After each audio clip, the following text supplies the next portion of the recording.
अहमदपूर तालुक्यातील हडोती येथील शेतकरी ज्यावेळेस खांद्यावर जू घेऊन शेतात कोळपणी करत होता त्यावेळेस व्हिडिओ प्रसिद्ध होऊन सोशल माध्यमात व्हायरल झाल्यानंतर अनेकांनी मदतीची त्यांना घोषणा केली आणि मदत देखील पोहोचली।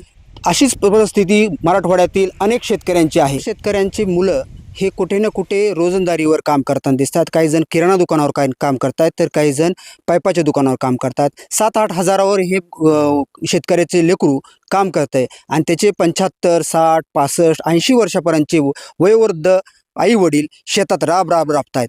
अशीच शेतकरी या शिवणी बुद्रुक येथील आहेत। सूर्यवंशी तुम्हाला वैजनाथ नारायण सूर्यवंशी माझं नाव आहे।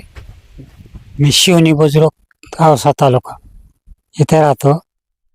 मला जमीन आहे 6 एकर। जमीन हलकी आहे। माझी परिस्थिती अशी आहे की माझ्यावर कर्ज आहे। शासनाने कर्जाचं माफी होईल असं हे केलेलं होतं। मामा किती कर्ज आहे, कुठल्या बँकेचं कर्ज आहे, आजपर्यंत कर्ज फेडायला काय अडचण आहे तुम्हाला? कर्ज फेडायला शेती नापीक होते, निसर्ग साथ देत नाही, याच्यामुळं पैसा फेडण्यात येत नाही। किती कर्ज आहे मामा? 2 लाख रुपये कर्ज आहे माझ्यावर। विमा भरला तर विमा मिळत नाही। पण 8 वर्षापासून मी माझ्या स्वतःच्या कष्टावर करतो शेती। मुलीच्या लग्नासाठी बैल विकले, त्यापासून बैल नाहीत पुन्हा।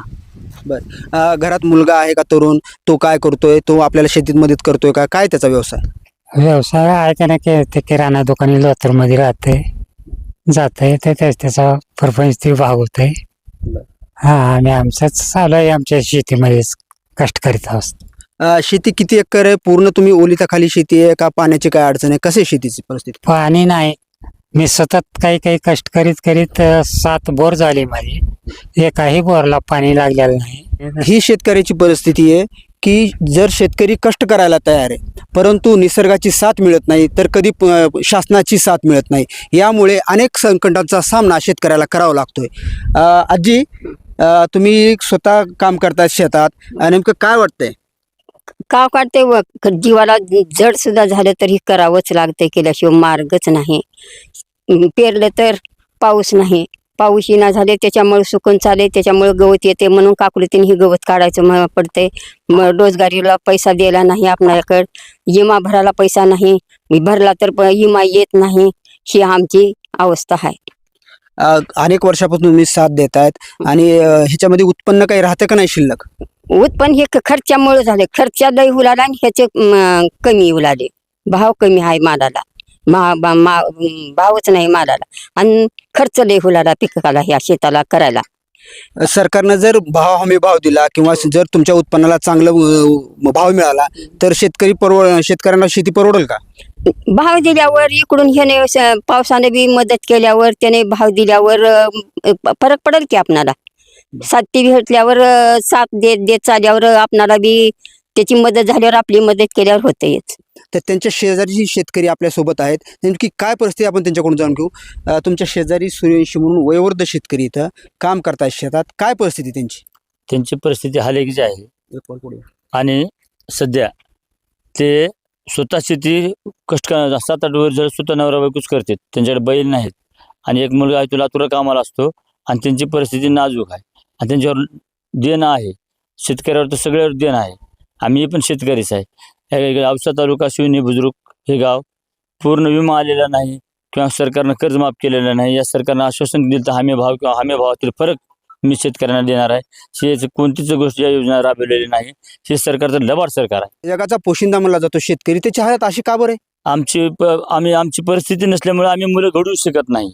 आमच्याशी पैसा नाही, आम्ही सतत पारंपरिक कर्जदार आहोत। पारंपरिक आमच्या अंगावर कर्ज साठत नाही, तर आमचे मुलं शिकणार कुठून? आणि शिकलं तर नोकरी आहे, नाहीतर नाही।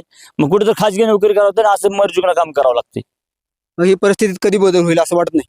ज्यावेळेस सरकारनं थोडं मदत केली, बोलल्यासारखं चाललं, हमी भावामधला फरक दिला किंवा हमी भाव दिला, कर्ज माफ केलं आणि शेतकऱ्याला थोडं मदत केली तर थोडं आमच्या परिस्थितीमध्ये बदल होईल, आमची मुलं शिकतील। तुम्हाला काय वाटतं की शेतकऱ्याची परिस्थिती बदलायची असेल तर काय करायला पाहिजे? सरकारनं मदतीचा हात द्यावा, शेतकऱ्याकडे हमी भाव द्यावा, योग्य भाव फरक द्यावा, कर्जमाफी करावी, विविध योजना राबवाव्या शेतकऱ्यासाठी।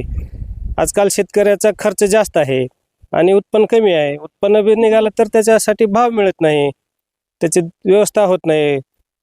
शेतकऱ्यांसाठी सरकारनं 1 रुपयामध्ये पीक विमा योजना आणली होती, परंतु आता या वर्षीपासून शेतकऱ्यांना पूर्ण पैसे भरून पीक विमा काढावा लागणार आहे. त्याचा काही फटका बसणार आहे किंवा ती बसणारच आहे. परिस्थिती पैसा उभा करता येणार आहे का पीक विमा हो भरायला? ना, त्याचा खूप आपल्याला फटका बसणार आहे. कारण 1 रुपयामध्ये बरं होतं.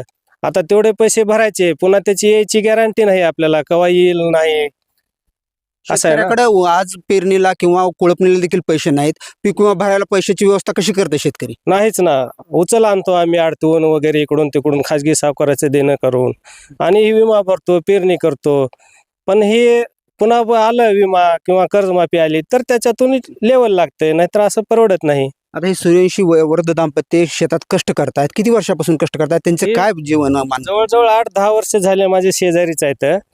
ते हेच काम करतात असंच, कारण इलाज नाही.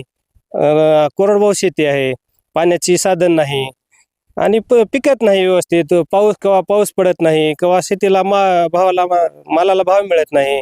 त्याच्यामुळं हे सगळं आता बैल ठेवाय परवडत नाही. त्याच्यामुळं स्वतःच करते दोघं जण. शेतीच्या पिकाला भाव मिळत नाही आणि निसर्गच कधी साथ देत नाही, तर शासन देखील उदासीन असल्याची भावना शेतकरी व्यक्त करतायत. शेतकऱ्यांना कुणाच्या मदतीची अपेक्षा नाही, परंतु निसर्गाने साथ दिली आणि सरकारनं जर भाव व्यवस्थित नियंत्रण केलं, भाव जर मिळाला शेतीच्या पिकांना, तर शेतकरी सुजलाम सुफलाम होणार आहे. परंतु अशा परिस्थितीत आता सरकारनं या सर्व शेतकऱ्यांकडे लक्ष देणं गरजेचं आहे. अंबादास पवार हे एक शेतकरी होते, परंतु अशीच परिस्थिती अख्ख्या महाराष्ट्रात, मराठवाड्यात आहे आणि याकडे विरोधी पक्ष असतील किंवा सत्ताधारी पक्ष असतील यांनी लक्ष देऊन तातडीने उपाययोजना करणे गरजेचं आहे. अरुण हांडे, लातूर.